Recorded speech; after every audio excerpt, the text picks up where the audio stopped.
Tudo acontece primeiro dentro de você. Antes de qualquer palavra ser dita, antes de qualquer decisão ser tomada, existe um mundo inteiro acontecendo em silêncio dentro da consciência humana. Ansiedade, culpa, medo, expectativas, pressentimentos, diálogos imaginários. E muitas vezes, aquilo que começou apenas como um pensamento passa a ocupar um espaço tão grande dentro de nós que parece se tornar a própria realidade. Talvez exista aqui uma espécie de relatividade da percepção. Uma mesma situação pode destruir uma pessoa e amadurecer outra.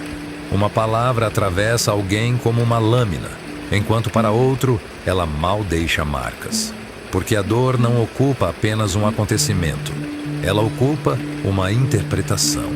E talvez seja exatamente por isso que a Bíblia insista tanto na vigilância da mente e do coração.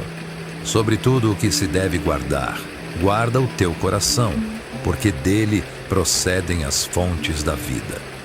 O texto bíblico não trata o interior humano como algo irrelevante. Pelo contrário, ele entende que a forma como enxergamos o mundo molda a maneira como vivemos nele.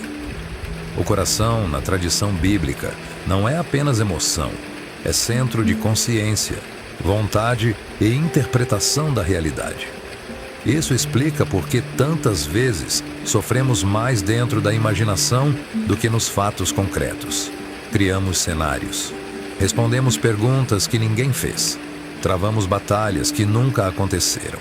E então o medo, alimentado em silêncio, começa a ganhar aparência de verdade absoluta. Mas existe algo profundamente racional nisso tudo. Nenhuma consciência consegue avaliar a si mesma com total neutralidade. Estamos dentro da experiência enquanto tentamos interpretá-la. Por isso externalizar importa tanto. Quantas vezes algo parecia um abismo dentro de nós, mas quando finalmente colocamos para fora, ouvimos de alguém uma perspectiva completamente diferente.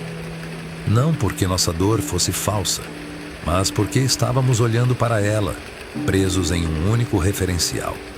A própria tradição cristã nasce desse movimento de sair de si, confessar, compartilhar, buscar conselho, carregar os fardos uns dos outros. Não como fragilidade emocional, mas como reconhecimento racional da limitação humana. Talvez maturidade espiritual seja justamente isso. É entender que sentir algo intensamente não significa necessariamente enxergar tudo com clareza. Nem toda emoção é mentira, mas nem toda emoção é verdade absoluta. Por isso é preciso aprender, às vezes, a se observar como espectador da própria alma. Respirar, externalizar, permitir que a realidade seja atravessada também pela razão, pela comunhão e pela presença de Deus.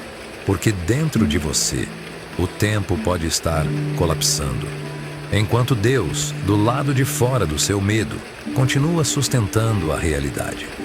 Porque no fim, a grande batalha da vida talvez não aconteça primeiro no mundo externo, mas na forma como permitimos que o mundo exista dentro de nós.